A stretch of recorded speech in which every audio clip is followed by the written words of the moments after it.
Hello and welcome to this close reading tutorial.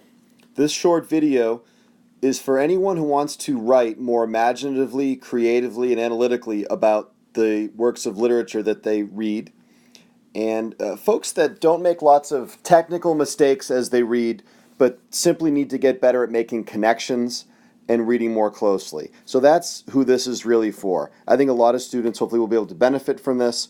And we're going to look at the first paragraph of the novel, The Curious Incident of the Dog in the Nighttime. If you've read the novel, great. If you haven't, you don't need to have read it in order to benefit from this video. So we're imagining here that a mean English teacher is making you write a traditional sort of thesis essay on the curious incident of the dog in the nighttime. And you're being asked, say, to trace the narrator's development, Christopher Boone's development, from the beginning to the end of the novel. Does he, in fact, change and develop? So it would be logical to look at the very beginning of the novel. And I also chose this because it doesn't presume that you've already read the novel. So this is the very first paragraph. So I've already read the book, and I'm going to read this, and I'm going to annotate the moments that stand out to me. You might have different moments that stand out to you, but this is just a model.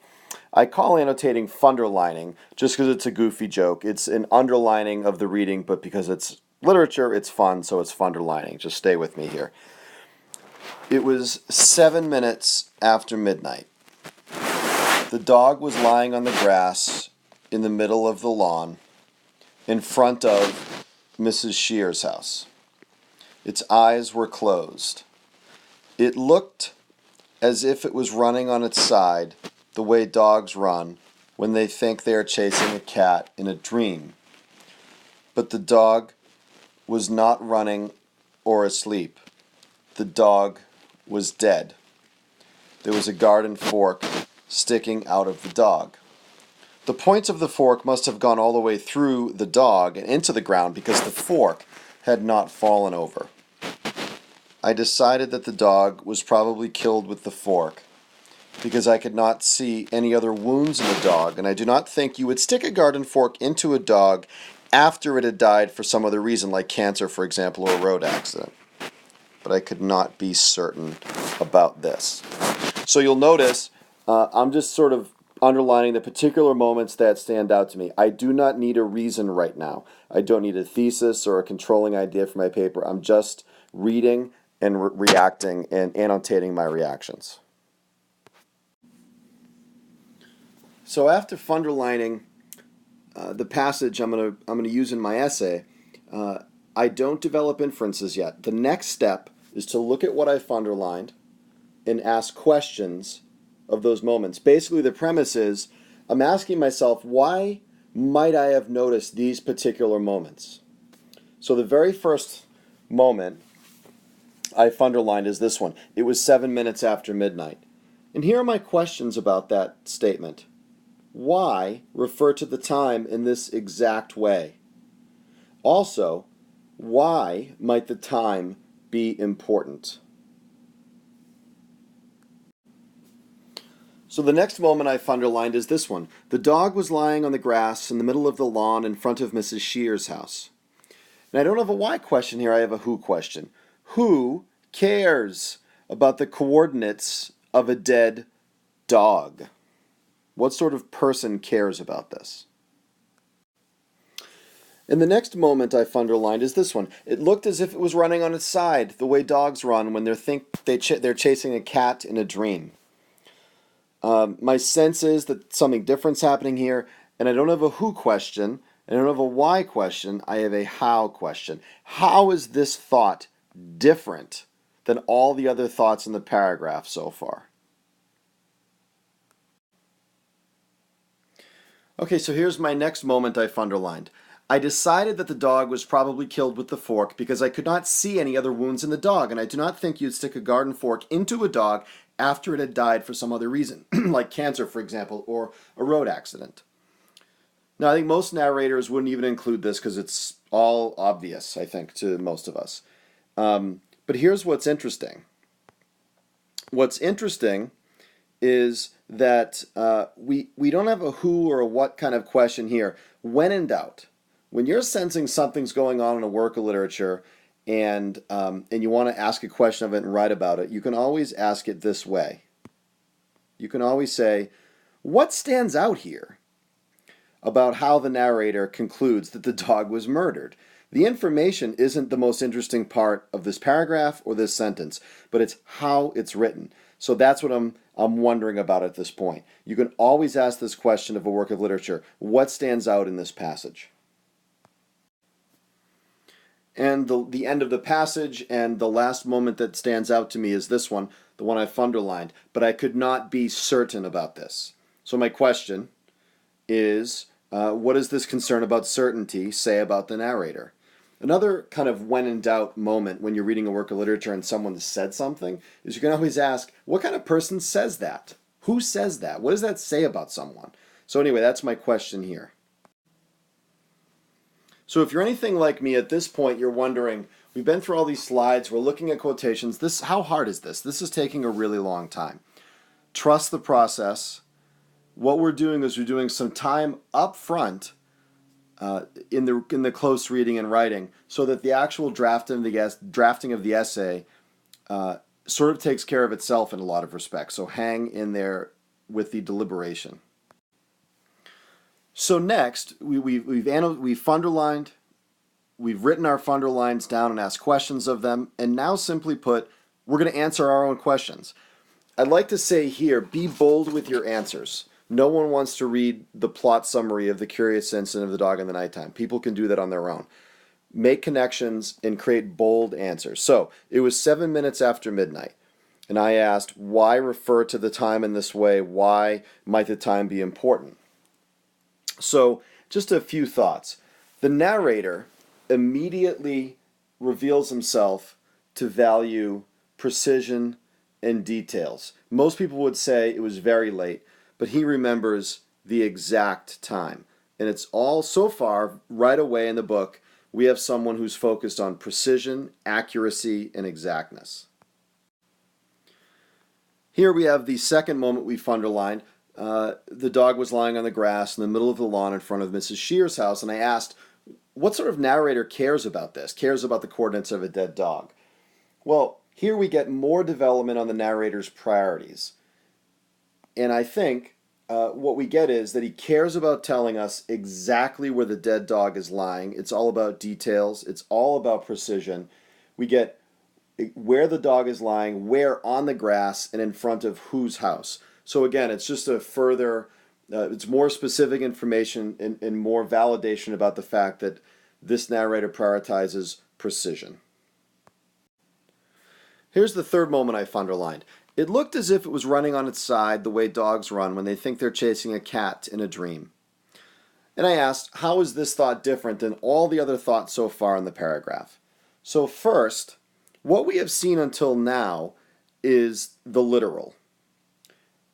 Here, though, he imagines the dog's placement on the ground as connected to not something literally here, namely a hypothetical dog chasing a cat in a dream. The narrator shows that he's not only able to see the world literally for what it is, but he's also able to use his imagination to connect the literal world to things that aren't really there.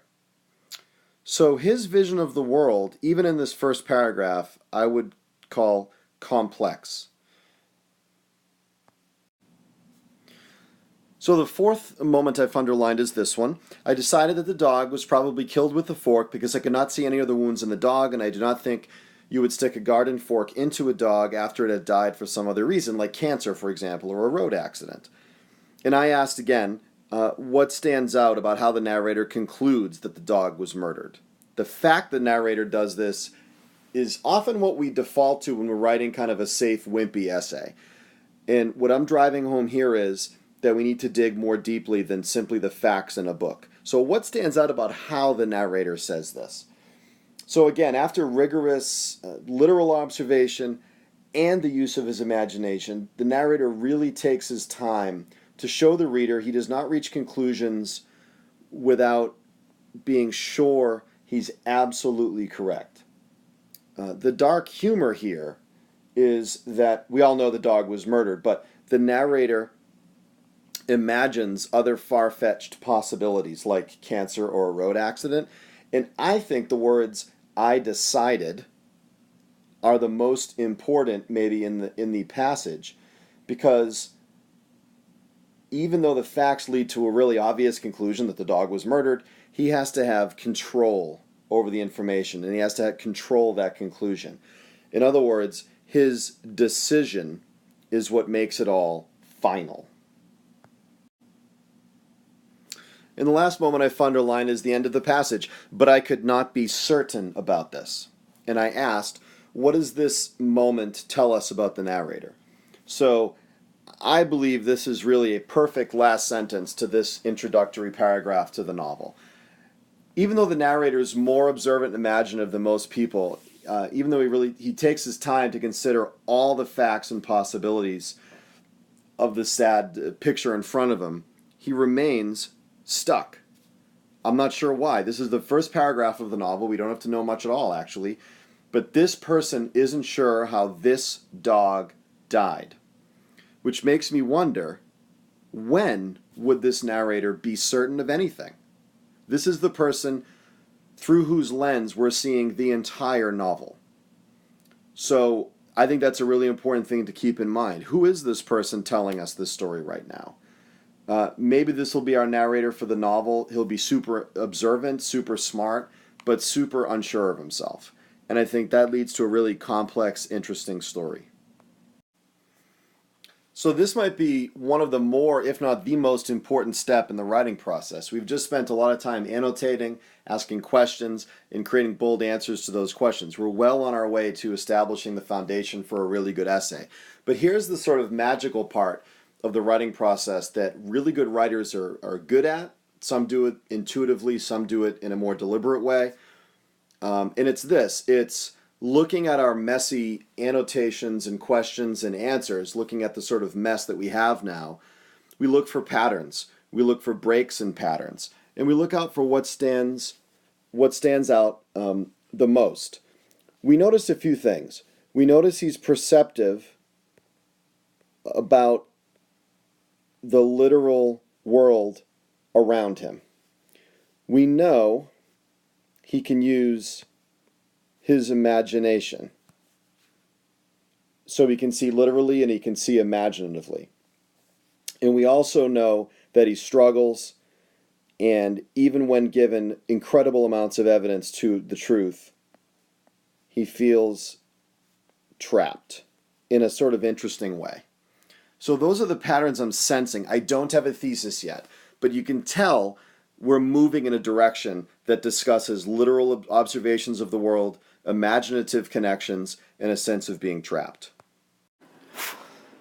So for all this effort of reading closely, asking questions, answering the questions, this little paragraph is the justification for this kind of thinking. This is what I call a cut and paste paragraph.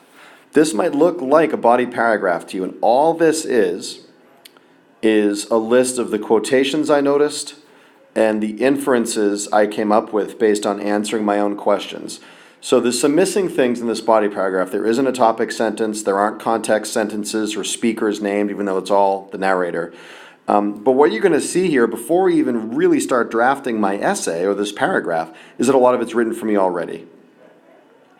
And if you listen to it, just listen, 7 minutes after midnight, the narrator immediately reveals himself to value precision and details. Most people would say it was very late. He remembers the exact time.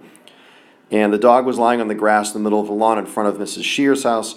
We get further development on the narrator's priorities here. He cares about telling us exactly where the dead dog is lying, where on the grass, and in front of whose house. Precision is key. And it goes on. You've read these sentences before, but when you put it all together, what this kind of close reading and deliberation allows you to do is that it allows you to create miniature body paragraph drafts that are very easy to refine after the fact, and they're a lot more thoughtful than the kind of thrown together last minute body paragraphs that you might be used to writing. So I hope this helps. Thank you.